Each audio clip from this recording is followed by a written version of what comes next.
এই পর্যায়ে আপনাদের সামনে বক্তব্য রাখছেন বাংলাদেশ জামাত ইসলামের কেন্দ্রীয় মজলিস শুরার অন্যতম সদস্য, বাংলাদেশ জামাত ইসলামের কুষ্টিয়া জেলা শাখার সম্মানিত আমির, বিশিষ্ট শিক্ষাবিদ, ইসলামের চিন্তাবিদ জনাব অধ্যাপক মৌলানা আবুল হাশেম, জনাব অধ্যাপক মৌলানা আবুল হাশেম।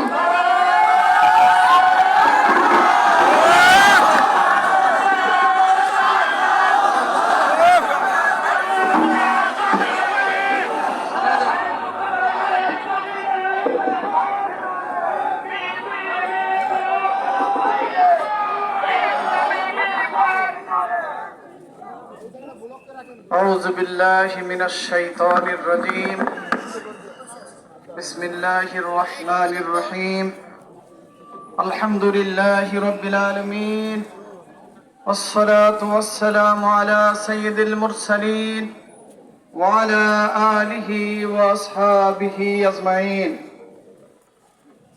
شهيد কাফেলা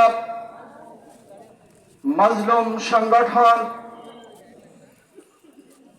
বর্তমান সময়ে বাংলাদেশের মাটি এবং মানুষের ইসলামীর কেন্দ্রীয় মজলিসের শুরার অন্যতম সদস্য, যশোর কুষ্টিয়া অঞ্চলের সম্মানিত টিমের সদস্য, বিশিষ্ট শিক্ষাবিদ জনাব অধ্যক্ষ খন্দকার AKM আলী মহসিন, মঞ্চে উপস্থিত সম্মানিত জেলা নেতৃবৃন্দ, ইসলামী ছাত্র শিবিরের সম্মানিত নেতৃবৃন্দ, ইসলামী আন্দোলনের সর্বস্তরের প্রাণপ্রিয় সম্মানীয় ভাইরা, সংগ্রামী কুষ্টিয়াবাসী, সম্মানিত সাংবাদিক বন্ধুগণ, প্রশাসনের ভাইরা, আসসালামু আলাইকুম ওয়া রাহমাতুল্লাহি ওয়া বারাকাতুহু। সংগ্রামী সাথী ও বন্ধুগণ, আমরা আজকে অনেক দিন পরে এই কুষ্টিয়ার মাটিতে মিছিল করেছি। আমরা স্লোগানে কুষ্টিয়াবাসীকে একটি মেসেজ দিতে চেয়েছি। সেই মেসেজটি হল, বাংলাদেশ জামাত ইসলামীর সহকারী সেক্রেটারি জেনারেল, ঢাকা বিশ্ববিদ্যালয়ের ইসলামী ছাত্র শিবিরের প্রথম সভাপতি, আমাদের প্রিয় নেতা জনাব ATM আজহারুল ইসলামের মুক্তির দাবি। সম্মানিত সাথী ও বন্ধুগণ, সংগ্রামী কুষ্টিয়াবাসী, আমরা কেন আজকে রাজপথে আসলাম? আপনারা সবাই জানেন, ছাত্র জনতার তীব্র আন্দোলনে এদেশ থেকে হাসিনা ওই ফ্যাসিস্ট পলায়নের পরে কর্মকে সহযোগিতা করে চলেছি, পরামর্শ দিয়ে চলেছে। আমরা সরকারের বিরুদ্ধে এখনো পর্যন্ত কোন স্লোগান দিতে আসি নাই, রাজপথে নামি নাই। অত্যন্ত দুঃখ ভারাক্রান্ত হৃদয় নিয়ে, বুকে ব্যথা নিয়ে আজকে আমাদেরকে রাজপথে নামতে হয়েছে, স্লোগান দিতে হয়েছে। সংগ্রামী সাথী বন্ধুগণ, তার কারণ হল এই সরকারের 6 মাস 10 দিনে কারাগার থেকে বহু সাজাপ্রাপ্ত আসামি, ফাঁসির দণ্ডপ্রাপ্ত আসামি, যাবজ্জীবন কাজা দণ্ডপ্রাপ্ত আসামিরা মুক্তি পেয়েছে। কিন্তু আমাদের নেতা ATM আজহারুল ইসলাম আজও কারাগারে বন্দী রয়েছে। ঠিক না? আমরা অন্তর্বর্তীকালীন সরকারের মাননীয় উপদেষ্টা, মাননীয় স্বরাষ্ট্র উপদেষ্টা, আইন উপদেষ্টা সহ সবাইকে ইনসাফ প্রতিষ্ঠা করা, ফ্যাসিস্টকে পালাতে বাধ্য করা হয়েছে। আর ফ্যাসিজমের উদ্ভব বাংলাদেশে যাতে আর না হয়, এটা ছিল ছাত্রদের স্বপ্ন, এটা ছিল ছাত্রদের স্বপ্ন। ঠিক না বেঠিক?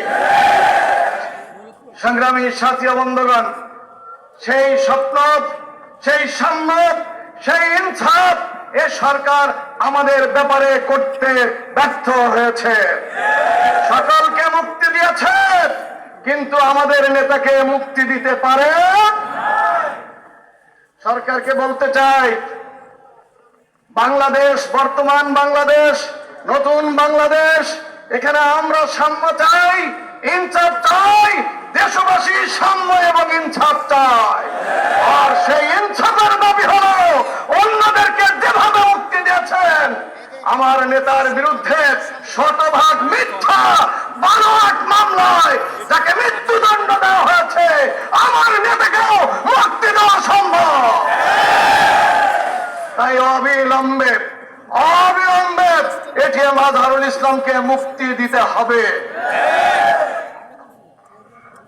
সংগ্রামী সাথী ও বন্ধুগণ, আমাদের প্রিয় নেতার তার আজকে আমরা মুক্তি কামনা করছি, যিনি এখনো জেলে রয়েছেন, সেই নেতার জেল খাটার ইতিহাস হল 1911 সালের 19 সেপ্টেম্বর আমাদের প্রিয় নেতা অফিস করে বাড়ি ফিরছিলেন, বাসায় ফিরছিলেন, মাঝপথ থেকে পুলিশ তাকে তুলে নিয়ে যায়।